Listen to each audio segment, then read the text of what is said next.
और अब बात कर लेते हैं पाकिस्तान, जिसने ना सुधरने की कसम खा रखी है और आतंकवाद के चलते वो लगातार अपनी करतूतों को आगे बढ़ा रहा है। आतंकवाद को आगे बढ़ाने के लिए पाकिस्तान की भारत के खिलाफ अब नई साजिश का खुलासा हुआ है।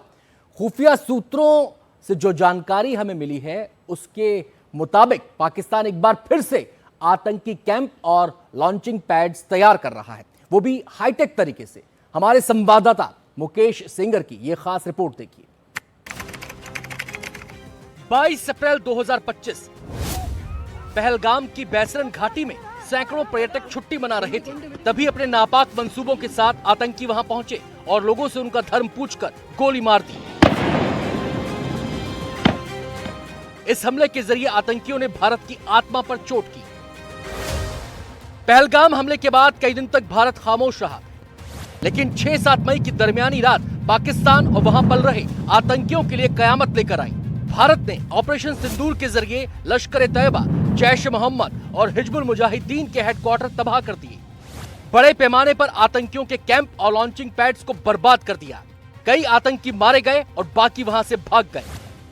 ऑपरेशन सिंदूर के बाद भारत ने पाकिस्तान को सख्त लहजे में चेताया और कहा था कि ऐसी किसी भी हरकत का अंजाम बहुत बुरा होगा।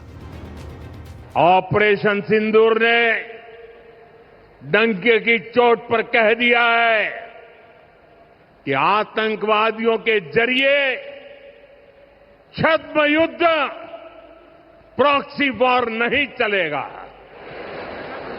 अब घर में घुसकर भी मारेंगे और जो आतंकियों की मदद करेगा उसको भी इसकी भारी कीमत चुकानी पड़ेगी। लेकिन पाकिस्तान को आतंक का गढ़ ऐसे ही नहीं कहा जाता। अब फिर पाकिस्तान में आतंक के अड्डे दोबारा तैयार किए जा रहे हैं। आतंक के आका इस काम में जोर शोर से जुटे हुए हैं। ऑपरेशन सिंदूर में जिस तरह से पाकिस्तान के अलग अलग इलाकों में जो आतंकी लॉन्चिंग पैड्स थे और जो कैंप थे वो तबाह हुए थे, वो एक बार फिर से दोबारा खड़ा करने की तैयारी चल रही है। और इसको लेकर बहावलपुर, जहां पर जैश-ए-मोहम्मद का हेडक्वार्टर था, वहां पर 200 आतंकवादियों ने एक मीटिंग की। ये आतंकवादी लश्कर-ए-तैयबा, जैश-ए-मोहम्मद, TRF और जो हिजबुल मुजाहिदीन है उसके आतंकवादी थे और इनके साथ थे पाकिस्तानी खुफिया एजेंसी ISI के लोग और साथ में पाकिस्तानी सेना के लोग। इस मीटिंग में तय किया गया कि जो आतंकी कैंप या जो लॉन्चिंग पैड तबाह हो गए हैं पाकिस्तान में या फिर POK में, उनको दोबारा से बनाया जाएगा। आतंकियों के कैंपों के पुनर्निर्माण में सरकार मदद करेगी, पाकिस्तान की आर्मी मदद करेगी और तो और पाकिस्तान के जो आवाम है वो भी धर्म के नाम पे उनकी मदद करेंगे। खुफिया एजेंसियों के सूत्रों के मुताबिक हाल ही में पाकिस्तान के बहावलपुर में अलग अलग संगठनों के 200 आतंकी इकट्ठा हुए। ऑपरेशन सिंदूर से पहले तक यही जैश का मुख्यालय था।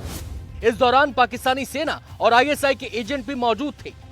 यही आतंकी अड्डों को दोबारा खड़े करने की तैयारी पर बात हुई। खुद आतंकी मानते हैं कि उनके साथ पाकिस्तान की सरकार है।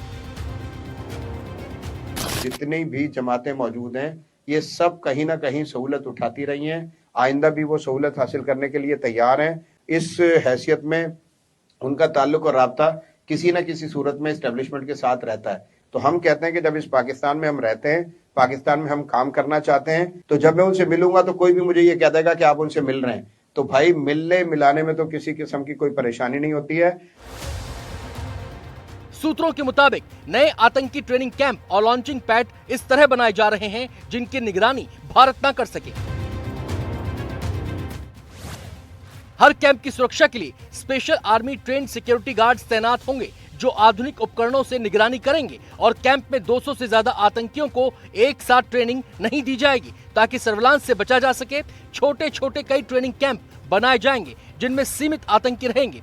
ISI इस तैयारी में जुटी है कि घने जंगलों के बीच बनाए जा रहे आतंकी अड्डे ड्रोन या सैटेलाइट से भी ना देखे जा सकें। जिस तरह से ये नया डेवलपमेंट सामने आया है, जिसमें ये बात सामने निकल कर आ रही है कि जो पाकिस्तानी सेना है उसके ट्रेंड सिक्योरिटी गार्ड इन आतंकी कैंपों में या इन लॉन्चिंग पैड्स में तैनात रहेंगे और ये लॉन्चिंग पैड दोबारा से तैयार किए जा रहे हैं, खासतौर से LOC के आसपास। तो उसको देखते हुए जो सुरक्षा एजेंसियां हैं वो लगातार हालात पर नज़र बनाए हुए हैं और ज़रूरत पड़ी तो एक बार फिर से जो ऑपरेशन सिंदूर है वो दोबारा लॉन्च किया जा सकता है। ये ट्रेनिंग कैंप पाकिस्तान और पीओके के इन इलाकों में तैयार किए जा रहे हैं। Luni, Putwal, Bhairavnath, Tipu post, Jamil post, Umrawali, Chaprar forward, Chhota Chak, Afzal शहीद, जंगलोरा, केल, सारडी, दुधनियाल, अतमुकम, जुरा, लीपा, पच्छीबन, कहूटा, कोटली, खुईरत्ता, मंधार, निकैल, चमनकोट, जानकोटे। भारतीय खुफिया एजेंसियां लगातार हालात पर नजर बनाए हुए हैं। नई दिल्ली से कैमरामैन मोहम्मद मुरसलीन के साथ मुकेश सिंह सेंगर, एनडीटीवी इंडिया।